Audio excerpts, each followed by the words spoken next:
we wanted to welcome you, Sandy Reid, to this video interview. Thank you for coming and sharing your story. What we'd like to start off with is how you came to Good Shepherd to begin with. We moved to Kentucky in 1957 from New York with IBM. And do you want me to talk about the first church? Sure. Okay. We went downtown to the Episcopal Church and sat in the wrong pew and got told about it. And so my dad told us all to scoot over, and the lady said, "No, get out of my pew." So we left that church, and driving back to Idle Hour, we passed this beautiful church on the left, and my dad said, "I see no reason to drive downtown when there's this perfectly beautiful church here." So the next Sunday we stopped at Good Shepherd, and my dad and Dean Bloomfield hit it off, and Clark and Dad were great buddies, and Clemens was nice, and my mom liked it, and so we stayed there, and we've been there ever since. So how did being at Good Shepherd when you were growing up influence your life? Oh, tremendously. Good Shepherd was a wonderful place to grow up. We had a director of Christian education named Imogene Cravens, who was very influential in my life. She kind of helped keep me in line, and she started a junior altar guild and a couple others. She got me into teaching Sunday school and kept me busy, kept me out of trouble. And our youth groups were fantastic, so it was just a part of my life to be at Good Shepherd. My brother and I joined the choir. We were in the junior choir and sang, and he became an acolyte, and it was just our family. That's where we were. Were there any particular memories you have when your faith was really engaged or inspired as a child? I was always happy to be at Good Shepherd. I just felt included. And it was funny, the very first Sunday that we were at Good Shepherd, there was a delightful couple, Mike and Sue Barna, who were in charge of the coffee hour. And Sue told my mom, "Here, pour coffee. This is a great way to meet people." And now, 60-some years later, I'm still in charge of the coffee and the donuts. So what about your teenage years? I mean, was that, a lot of teenagers go through trying times and difficult times. How did you mesh that with? I think we had a great youth director during my teenage years who kept us focused, and I didn't have the trying, questioning times. I just have always felt at home at Good Shepherd. So have you stayed at Good Shepherd your entire life since 1957? I have. So what were some of the interesting experiences you had over those years? There had to have been some. Well, it was really a comfortable place to be, and I was just very happy to be at Good Shepherd. And as soon as I was old enough, I joined the Daughters of the King and was happy with that too. And it was interesting, the only time I had my question anything was when my father died, because unfortunately when he died we had an interim priest, and everything kind of fell apart because my mom kept saying, "Well, we need to do this, we need to do that." And I said, "No, when the time comes, we don't have to worry. Good Shepherd will be there for us." And then unfortunately, when my dad did die at home, I called the church office, and I got a call back from the wife of the temporary priest that we had, and she said, "He's coming down with a cold and I'm not letting him out today." And I went, "Oh." So I was devastated. And then up the walk came 3 members of the Daughters of the King. Dorothy Nichols, Izzy Purdon, and Shirley Moeller.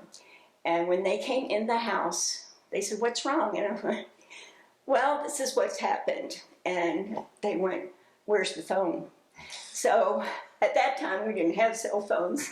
So they went marching into the kitchen and got the phone off the wall and made a call and got Dean Bloomfield to come right out of the retirement. Bingo. And everything fell back into place and everything was fine. And it was wonderful.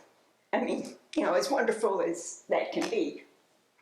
Was there any other time that you might have felt separated from God or had your faith challenged that the church helped with? Well, when I went through my divorce, Tim was the priest then, and Tim kind of helped me get direction, and I didn't really feel challenged or anything. I felt guided, and he just helped me get through it without a problem, and so it just made me stronger. And stronger in my faith. So now, did you raise your son in the church as well, I'm assuming? I try. And when he went through his teenager years, he became questioning, and I've always taught him to be an independent thinker, so, But one rule is he has to come to church with me on Christmas. That's always it. So that's our deal. Christmas Eve, we're there. So he's a churchgoer on Christmas. Right. Not Easter? Not usually. So how would you describe how the church has changed over the years? From my perspective, I just love being a member of the flock at Good Shepherd. And we've had great shepherds to consider everybody and keep everybody going and serve us. So over the years, we've had, I think, 5 different priests now.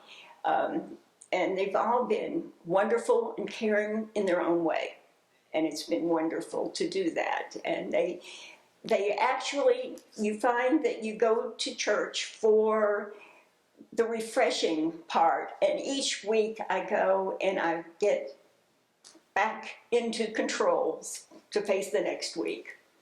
Now, you've mentioned the Daughters of the King. Can you talk about them, that organization, a little bit? It's a wonderful organization built on prayer and caring for the rest of the parishioners. And we all have our own little things that we do. Like I said, part of it is really it's hospitality, working with the donuts, and every Saturday night I'm buying the milk and bringing it to church on Sunday morning, and taking care of the greeting as everybody comes in, because everybody stops by the donut table. Now, how does somebody become a member of the Daughters of the King? They just have to tell us that they're interested, and we have a discernment period where they can come in and learn about it, and we will show them all the different things that are involved, because everybody picks their own niche that they want to do, and that's where they serve. And then when that's needed, we all come together to help. So if you can also talk a little bit about what being in the church has truly meant to you and why you would suggest others become a member of the congregation. It's a big, loving family, and you're supported throughout everything, throughout your whole life. So it gives you a sense of direction, and it gives you the strength, that you come in, not that it's just comfortable. So, like I said, I like being a part of the flock. Okay. Is there anything else that we actually haven't talked about that you would like to mention about Good Shepherd? It's an absolutely beautiful church. The music is fantastic. I love the music. Even though mostly right now I'm going to the 8 o'clock service, which doesn't have the music, but I grew up in the choirs and with the music. And it's just every aspect of Good Shepherd is a wonderful place to be. All right.